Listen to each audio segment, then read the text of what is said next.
మీరన్నట్టుగానే హ్మ్. ఈ పాయింట్ తీసుకుంటే గత కొద్ది రోజుల క్రితం ఏంటంటే ఒక హ్మ్, క్రైమ్ ఇష్యూ మీద పవన్ కళ్యాణ్ గారు మాట్లాడుతా ప్రెస్ హ్మ్. మీట్‌లో హ్మ్. నా చేతిలో ఇంకా పవర్స్ ఉన్నాయి. హ్మ్. నేను తీసుకోవాలనుకుంటే హోమ్ హ్మ్. మినిస్టర్ నేను తీసుకుంటే గనక హ్మ్. వేరే విధంగా ఉండేది. ఒకసారి దృష్టిలో పెట్టుకోండి అని చెప్పన్నట్టుగా అంటే కూటమికే అందులోనే ఆయన వార్నింగ్ గూడా ఇచ్చినట్టుగా లేదండి. అట్లా మాట్లాడడం జరిగింది. అనలేదండి ఆయన. హ్మ్. ఆయన చెప్తున్నాడు ఇప్పుడు డిప్యూటీ సీఎం కదా! ముఖ్యమంత్రి తర్వాత ఉప ముఖ్యమంత్రి అవును. అన్నట్టు ఇప్పుడు పవన్ కళ్యాణ్ గారు.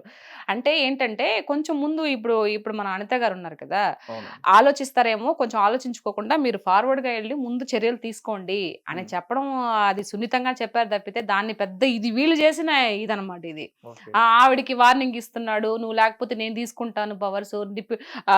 నేను హోమ్ మినిస్టర్‌గా. హోమ్ మినిస్టర్ పదవిని నేను తీసుకుంటాను, తాట తీస్తాను. హ్మ్. అయన్నీ అంతేం చెప్పలే. ఆయన మామూలుగానే చెప్పాడు. ఎంత వీళ్ళు ఊహించుకున్నటువంటి ఇది. హ్మ్. ఆయనకి చెప్తున్నాడు. ఇలా చెయ్యమ్మని చెప్తున్నాడు. హ్మ్. "నువ్వు భయపడబాకు. మీ వెనక మేమున్నాము.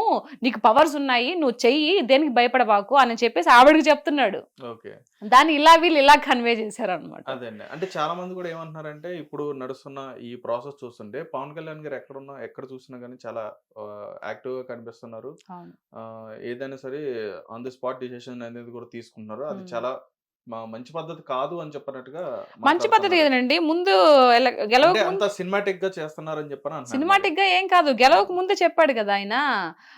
"ఇద్దో గుర్తుపెట్టుకో జగన్, నిన్ను కుక్కట వేలుతో సహా ప్రకటించి వేయకపోతే నా పేరు కొణిదెల పవన్ కళ్యాణే గారు. నా పార్టీ జనసేన కాదని" చెప్పాడు గదా! అది హ్మ్. ఆయన చెప్పలా. హ్మ్. వారాహి అమ్మవారు జెప్పిచ్చారు. ఇప్పుడు మొత్తము తీస్తుండేది గూడా అందుకే. హ్మ్. ఎక్కడెక్కడ ఏం లోతుపాట్లు అన్నీ తెలుసు పవన్ కళ్యాణ్ గారికి. మొత్తం సర్వం తెలుసు. హ్మ్. అన్నీ తెలుస్తాడు. అందరిని బయటికి లాగుతాడు. అవినీతి లేకుండా చేస్తాడనేది నమ్మకం మాకు ఉంది. ప్రజలకు గూడా ఉంది. ఓకే. ప్రజలకి అందరికి ఉంది కాబట్టే ఇచ్చిన వరకు చాలని చెప్పేసి 21 సీట్లకి కట్టుబడ్డాడు. 21 సీట్‌కి ఒక్కటి కూడా మిస్ పోకుండా అన్ని కొట్టేసాడు. ఓకే. అంటే మీరిప్పుడు కూటమి ప్రభుత్వం నుంచి అంటే ప్రభుత్వం దృష్టిలో మీరెలా అంటే, హ్మ్. ఇప్పుడు చంద్రబాబు నాయుడు గారు ఆయన రాష్ట్రానికి సంబంధించి ఏం కావాలనేది ఆయన ఆలోచిస్తున్నారని చెప్పని భావిస్తున్నారు. నెక్స్ట్ హ్మ్. లోకేష్ గారు వచ్చేటప్పటికి కావాల్సిన వనరులు ఏవైతే ఉన్నాయో, వసతులు ఏవైతే ఉన్నాయో ఆయన తీసుకొస్తున్నారని చెప్పని భావిస్తున్నారు. హ్మ్. నెక్స్ట్ పవన్ కళ్యాణ్ గారు గాని, హ్మ్. నాదెండ్ల మనోహర్ గారు గాని వీళ్ళేంటంటే ఎక్కడైతే ఇట్లాగా ఏవైతే అన్యాయాలు కనిపిస్తున్నాయో హ్మ్. అక్కడికెళ్ళి వెంటనే యాక్షన్ తీసుకుంటున్నారని చెప్పని హ్మ్. ఒక ఇదిలో మీరు అంటే ఆ! మీరని తలా కాదు ఒక ప్రతి పని ఒక్కరు కూడా చేస్తున్నారు గదా! అనుకుంటున్నారు. ఆ! అంటే అది నిజమే అని చెప్పని అనుకోవాలా? అంటే ఎవరి పని వాళ్ళు వినిపించింది. ఎవరికి తగిన పని వాళ్ళు చేస్తున్నారండి. హ్మ్. ముఖ్యమంత్రిగా చెప్తారు గదా! ఎవరికి ఏది చేయాలో వాళ్ళకిచ్చిన పదవులను బట్టి అది చేసుకుంటూ ముందుకెళ్ళిపోతుంది గదా ప్రభుత్వం. హ్మ్. దాంట్లో ఇంతకుముందు ఒక్కొక్కటి తవ్వే కొద్దీ బయటకొస్తున్నాయన్నట్టు, హ్మ్. ఇంతకుముందు జరిగిపోతున్న కొద్దీ ఇంతకుముందు ఏం జరిగింది? ఎందుకు జరిగిందలా? ఇన్ని డబ్బులు ఎక్కడికెళ్ళిపోయినప్పుడు ఆటోమేటిక్‌గా ఒకట్లా తీగ తాగుతాడు డొంక కదిలినట్టు ఒక్కోటొక్కటి బయటపడుతున్నాయి గదా! ఇప్పుడు ఓకే. మొన్న షిప్ జరిగింది. హ్మ్. అది వాస్తవమే గదా అక్కడ. ఈ మధ్య బాగా వైరల్ అవుతుంది. సీజ్ ద మరి. షిప్ అని చెప్పని. అట్లాంటియి ఇంకా బోలెడన్నున్నాయి. Hmm. Wait and see. Hmm. అందరూ చూస్తారు. ప్రజలు మొత్తం చూస్తారు. హ్మ్. ఎవరిని వదిలిపెట్టరు పవన్ కళ్యాణ్ గారు. హ్మ్. ఆయన ఇన్ని రోజులు కూడా ఓపిక పట్టుకొని ఉండింది కూడా అందుకే. వన్ బై వన్ మొన్న లడ్డు ఇష్యూ క్లియర్ చేశాడు. ఇప్పుడు లడ్డు బ్రహ్మాండంగా ఉంది. హ్మ్. హ్మ్. అంతకుముందు 5 ఏళ్ళు వరస్ట్‌గా ఉండే లడ్డు. హ్మ్. మరి ఆ తిరుపతి వెంకటేశ్వర స్వామి ఆయన ఎందుకు అంటే ఆయన ఎప్పుడు చూపించాలో అప్పుడు చూపించడనుకో ఆయన రోజా గారి అనడం కూడా అయింది కదండీ! నేనెప్పుడు కూడా ఇక్కడికి వస్తానే ఉన్నాను తిరుపతి రెగ్యులర్‌గా వస్తాను నేను. ఎందుకు పోయింది ఆవిడ తిరుపతికి? ఎప్పుడు కూడా నాకు రోజా ఇట్లాంటి గారంటే మా స్కామ్ నెల్లూరు జరగ స్లాంగ్ వచ్చేస్తది.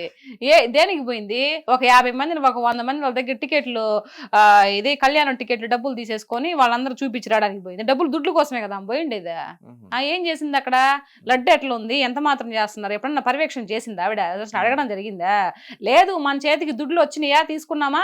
నెక్స్ట్ నెక్స్ట్ సుప్రభాత సేవకో లేకపోతే వాటికి ఇంకెన్ని టికెట్లు ఉన్నాయి. ఇదే చూసుకోవడం సరిపోయినాయి. ఇదే లక్షలు సంపాదించుకోవడం సరిపోయినాయి. దేవుడి ఆహా! గురించి ఆడ పట్టించుకునింది.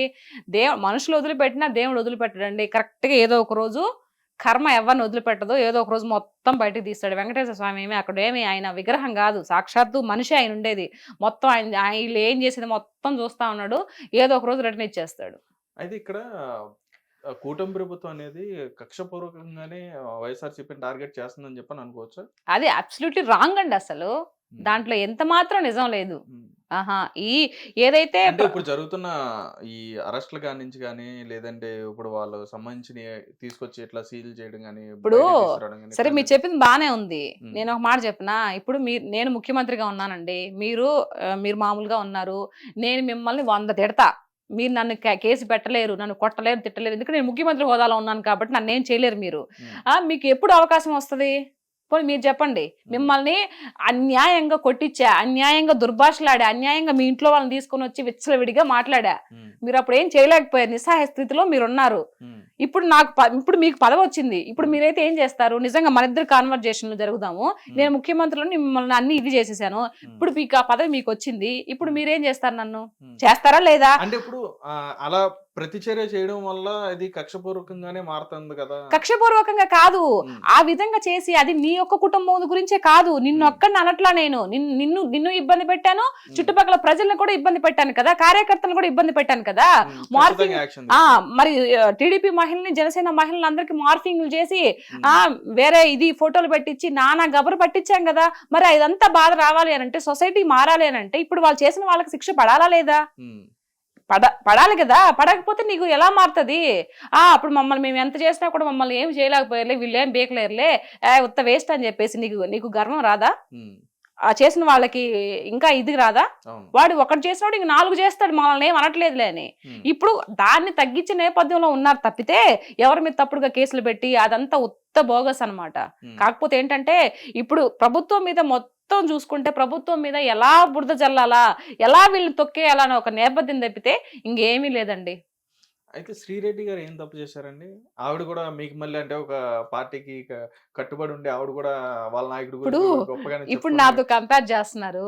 నేను ఎట్ట మాట్లాడుతున్నా? నేను ఎప్పుడైనా బూతులు మాట్లాడానా? పోనీ ఎవరైనా తిట్టానా? అదేలేండి, అప్పుడు మాట్లాడే విధానం వేరే ఉండొచ్చు, కానీ ఏంటంటే మీరు మీ పర్స్పెక్టివ్ అనేది పార్టీ తరపు నుంచి మాట్లాడాలి. మాట్లాడొద్దు నేను చెప్పట్లా.